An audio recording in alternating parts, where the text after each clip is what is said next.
Olá, turma do quarto ano, sejam bem-vindos à nossa segunda aula de Educação Física do ano. Vou iniciar a aula abordando a unidade temática Brincadeiras e Jogos, conteúdo muito interessante da Educação Física. Então preparem-se, porque vou iniciar a explicação do conteúdo. A gente vai iniciar abordando o tópico 1 e comentando um pouco das brincadeiras e jogos. Quando pronunciamos a palavra brincadeira, cada um pode entendê-la de modo diferente. Além disso, o termo brincadeira significa diversão, tá? Então, brincadeira, a gente pode definir que ela pode ser entendida de várias formas, né? Depende do ambiente que você está, no lugar que você está, com quem você está, os objetos que você vai utilizar para realizar a brincadeira.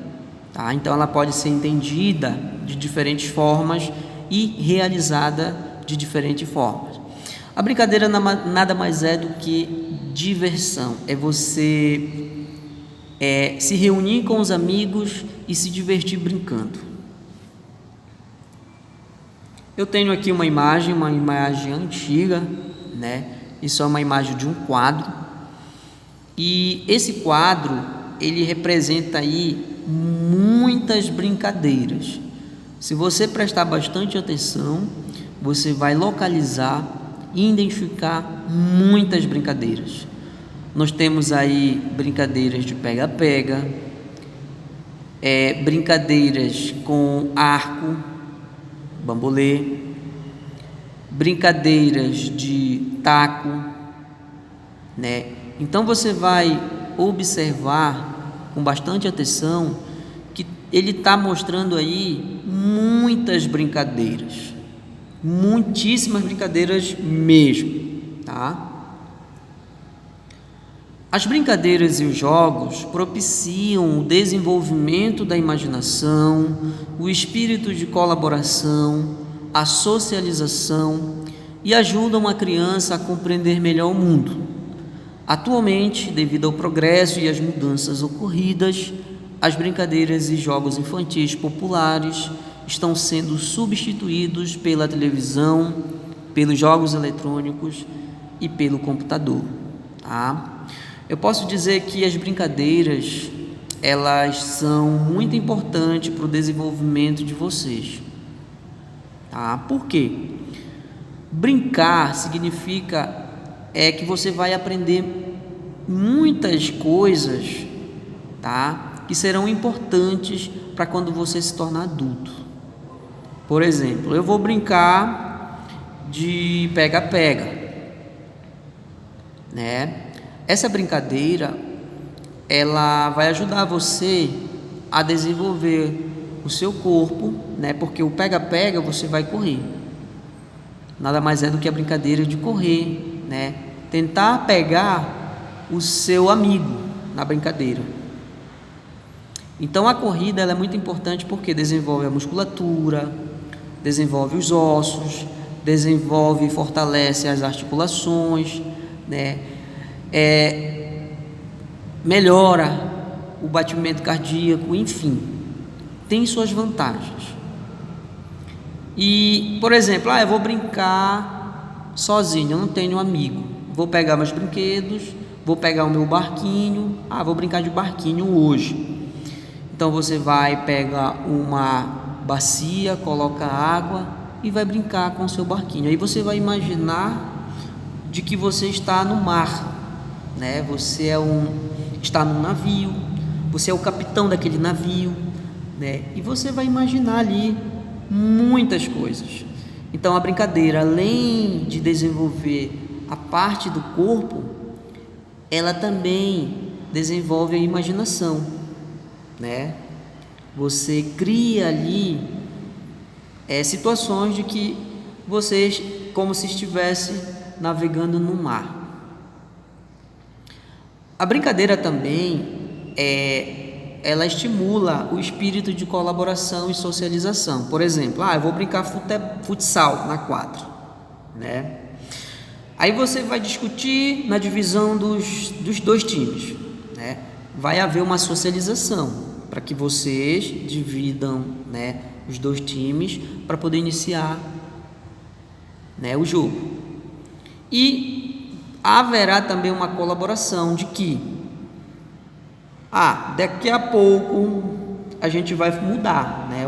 O fulano que estava no meu time vai para o seu time e o fulano que está no seu time vem para cá, porque o fulano ele é mais habilidoso. Então a gente vai fazer essa troca, essa substituição. Ele joga um pouco no teu time, depois ele joga no meu. O que é que está acontecendo aí? Uma colaboração. Além de socialização, está havendo uma colaboração, né? Então percebam que quando vocês brincam, vocês, né, adquirem ali muitas coisas, e muitas coisas importantes que vai preparar você para a vida adulta, tá? E falando também das substituições das brincadeiras pela televisão, pelos jogos eletrônicos, né, e pelo computador, eu vou falar uma coisa para vocês que na minha época eu não tinha computador, eu não tinha televisão, eu não tinha brinquedo, tá? E as brincadeiras, elas aconteciam na rua. Na minha época eu brincava muito na rua e produzia os meus brinquedos. Hoje é diferente. Hoje a população de Garapé-Miri cresceu, né? Tem muitos veículos circulando pelas ruas. Os quintais que eram livres hoje não existem, né? As casas hoje são todas muradas. Muitas das vezes você nem tem um quintal para brincar, né? Vejam as grandes mudanças que aconteceram da minha época para a época de vocês hoje.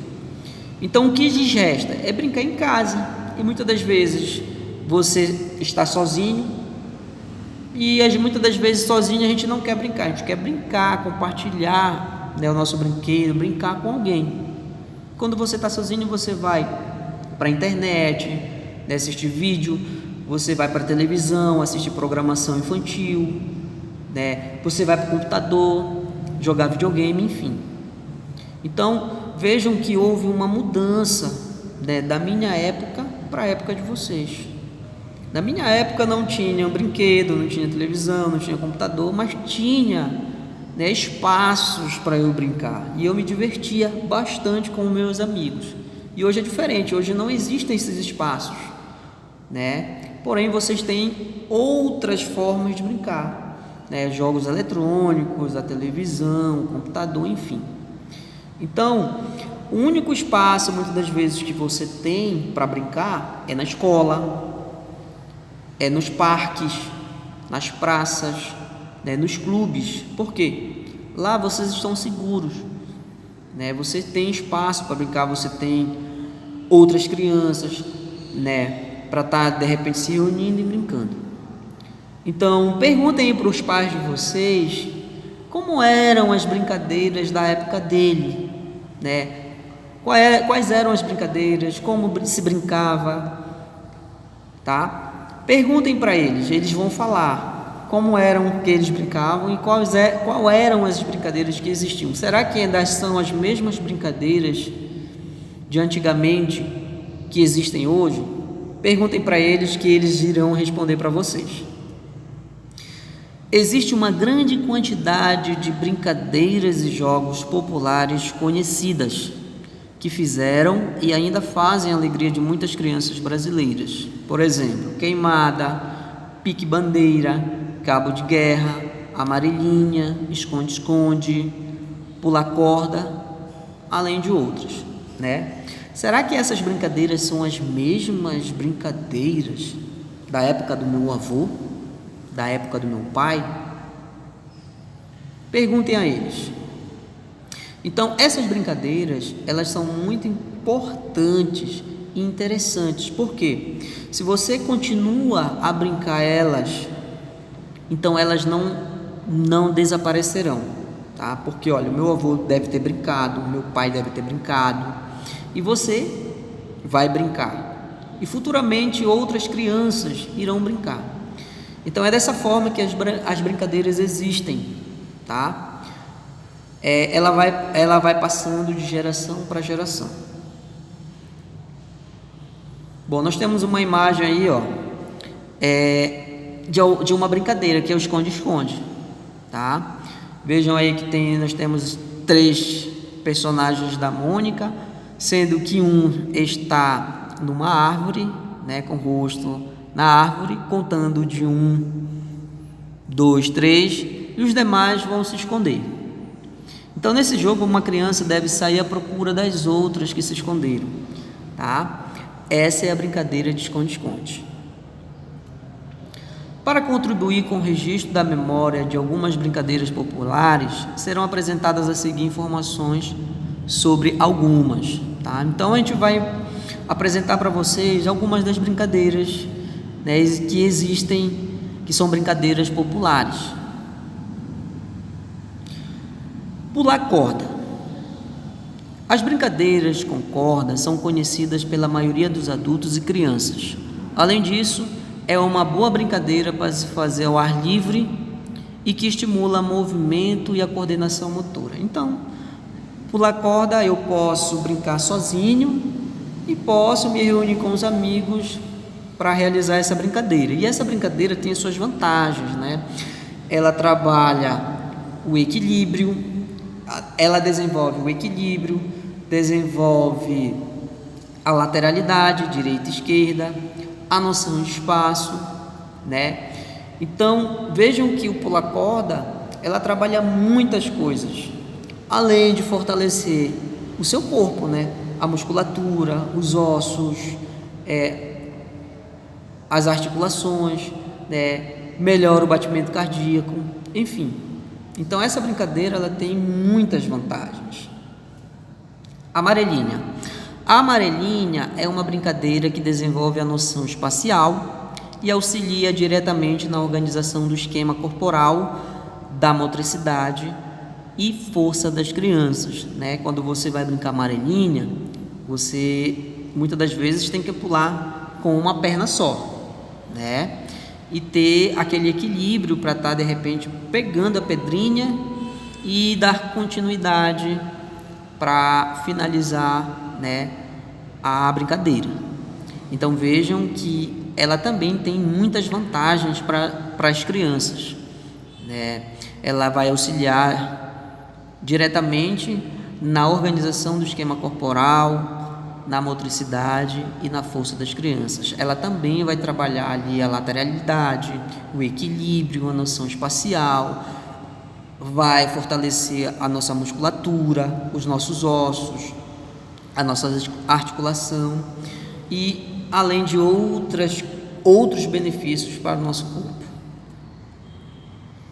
Bom, nós vamos falar agora no tópico 3, a classificação dos jogos. Brincadeiras. A brincadeira é uma forma que a criança tem de se divertir.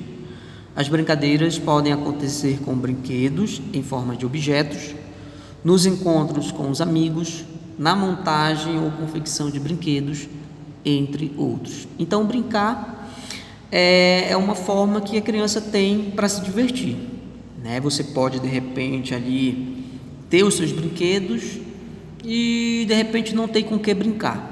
Aí você vai lá, pega os seus brinquedos e começa a brincar sozinho, né? Você começa a imaginar coisas, por exemplo, eu pego o meu carrinho e vou imaginar que eu esteja dentro do carro dirigindo numa estrada, né? Então você pode imaginar, né, qualquer coisa, a forma como você vai brincar. Ah, eu não tenho carrinho, mas eu quero brincar de carrinho.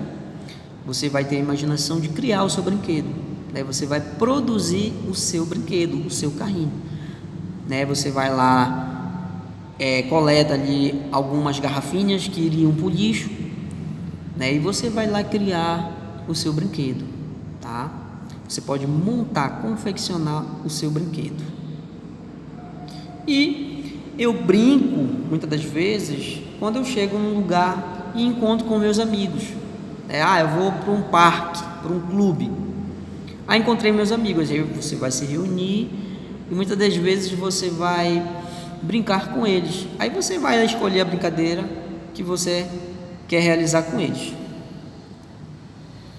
3.2 Jogos populares. São aqueles conhecidos também como jogos de rua ou jogos tradicionais, que não exigem recursos materiais mais sofisticados, pois sua gênese está na cultura popular. Queimada, amarelinha, rouba-bandeira, taco-bola, etc.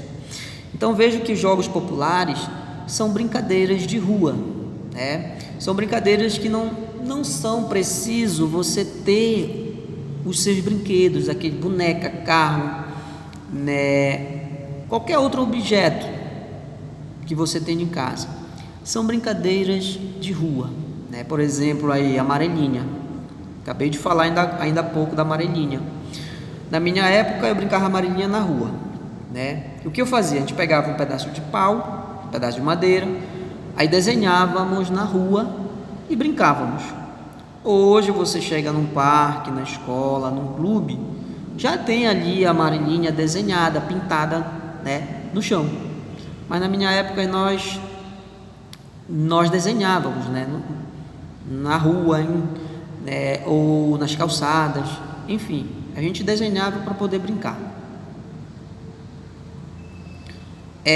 Jogos simbólicos. O que são jogos simbólicos? Os jogos simbólicos é um brincar de faz de conta que estimula o desenvolvimento da criança, tá?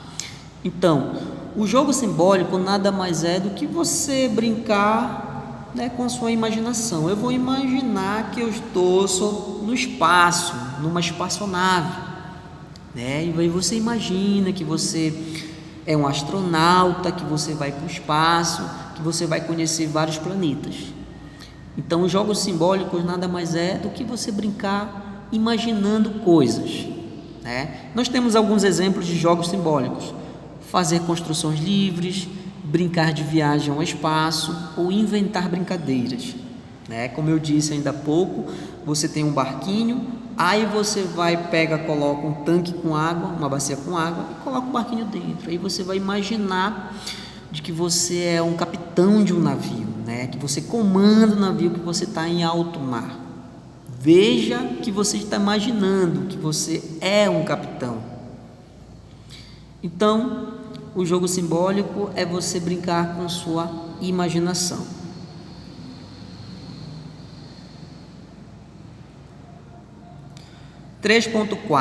Jogos esportivizados. Contém alguns fundamentos de modalidades esportivas em que as regras são alteradas ou criadas de outra forma. Por exemplo, futebol em duplas, 10 passes, vôlei-solo e etc. Então, os jogos esportivizados são aqueles que você faz as mudanças. Por exemplo, no futsal. O futsal ele é um esporte que tem regras, né? E quando você participa de um torneio, você tem que obedecer essas regras. O seu time tem que estar completo, né? Senão você não entra em quadra. Por exemplo, tá faltando 3 jogadores no meu time. Você não entra em quadra, porque a regra é: você deve entrar em quadra para jogar com 5 jogadores. Mas eu estou na quadra, eu estou no campinho da rua da minha casa e eu quero brincar. Aí o que é que você faz? Você vai mudar as regras. Eu tenho 6 coleguinhas para brincar. Então eu divido 3 para cada time e vou brincar. As regras vocês determinam na hora, vocês mudam, né? A cada gol a gente troca de campo. A cada gol a gente muda de goleiro. A cada gol a gente muda alguns integrantes dos times. Vejam que você cria suas próprias regras, né? Você faz as mudanças que forem necessárias, que você achar que convém para a brincadeira naquele momento. Jogos de salão são aqueles em que o jogador realiza em ambientes fechados, ou seja, salas, usando tabuleiros e pequenas peças para a representação dos jogadores, em que suas regras são pré-determinadas. Então, jogos de salão nada mais é você, por exemplo, ir jogar xadrez e você vai para uma partida de xadrez e você entra num lugar, senta numa mesa e você vai ter ali um adversário, né? E você inicia ali essa brincadeira. que no caso pode ser uma brincadeira ou pode ser um jogo, né? Você pode estar competindo também. Então, o jogo de salão, eles são jogos fabricados, industrializados. Exemplo: dama, xadrez, dominó, pega-vareta e etc. Mas não significa que eu só possa jogar se eu comprar na loja esses brinquedos, esses jogos. Negativo, você pode criar eles. O pega-vareta, eu não tenho dinheiro para comprar na loja o pega-vareta. Você vai lá na sua escola, começa a coletar, né, canudinho, né? Mamãe tem espeto, palito de churrasco. Vejam que eu posso criar ali, né, e juntar alguns objetos para poder ter como brincar. Então vejam que eu não posso somente brincar se eu for na loja e comprar o brinquedo. Eu posso criar, eu posso montar, certo? 3.6. Jogos cooperativos. Os jogos cooperativos não possuem eliminações, exclusões, vencedores ou perdedores. Os participantes são parceiros e não adversários. Isso estimula a participação de todos. Então, os jogos cooperativos nada mais é do que você brincar não competindo, né? Você vai brincar por brincar, para se divertir. Não há competição, você não vai brincar para ganhar, né? Nesse jogo cooperativo não tem nem vencedor e nem perdedor, né? Durante a brincadeira eu vou excluir o meu colega porque ele não sabe brincar. Não existe isso. O jogo cooperativo, todos devem participar, todos devem brincar, todos devem se divertir, né? Isso vai fazer com que você estimule, né, a participação de todos. Todos querem brincar e todos vão brincar. Os jogos cooperativos evitam comportamentos como enganar, trapacear ou de tirar vantagem do outro para conseguir o seu próprio sucesso. Então, no jogo cooperativo você não pode trapacear para ganhar, porque no jogo não tem vencedor e nem perdedor, tá? Você não pode enganar, isso é feio. Você tem que brincar, tem que saber perder, tem que saber ganhar. E no jogo cooperativo todos brincam porque não há vencedores e nem perdedores. Bom, chegamos na atividade do conteúdo. A questão 1 diz assim: leia o texto, brincadeiras e jogos e descreva o que eles propiciam para quem o pratica. Tá? Então você vai descrever lá nas linhas quais são as vantagens, as desvantagens, os benefícios, né, das brincadeiras e jogos para quem brinca ou para quem joga. Tá? Você vai escrever aí quais são as vantagens, quais são os benefícios, né? Você vai escrever nessas linhas aí abaixo. 2. Cite uma brincadeira que você conhece, que não está no texto acima, e explique sua regra. Como se brinca? Você conheceu aí na aula várias brincadeiras, mas você percebeu que você conhece uma, mas não está no texto. Então você vai escrever o nome dessa brincadeira e explicar a regrinha dela, de como se brinca, ok? 3. Como estão classificados os jogos no texto? Lembrando que eles são 6. Cite todos. O professor anteriormente mostrou para vocês 6 jogos, né? E explicou cada um deles. Então você vai pegar lá, vai verificar quais foram esses 6 jogos que o professor explicou e vai escrever aqui um a um, tá? Somente os jogos, não é preciso explicar o que são. Você coloca só o nome desses jogos, ok? Questão 4. Observe a pintura de Ricardo Ferrari da série Memórias de Infância de 2017 e escreva 4 brincadeiras que estão apresentadas no quadro abaixo. Então você vai olhar para a imagem, observar com muita atenção quais brincadeiras esse quadro está mostrando para você. Aí você vai ver e colocar apenas 4 delas aqui embaixo nessa linha, certo? Eu identifiquei que nós temos um grupinho ali brincando de pula-corda. Então eu identifiquei a primeira brincadeira. Você vai lá e escreve pula-corda, tá? Lembrando que são 4 brincadeiras que você deve citar lá embaixo na resposta, ok? Fim. Chegamos ao final. Espero que vocês tenham gostado da aula, tenham aprendido bastante com essa aula. Qualquer dúvida, pesquisem, né? Vocês têm telefone em casa, têm computador em casa, pesquisem um pouco mais sobre algumas brincadeiras, alguns jogos. Assim você vai ficar conhecendo muitas brincadeiras que de repente você não conhece. Então a gente fica por aqui. Tchau, tchau, até a próxima aula.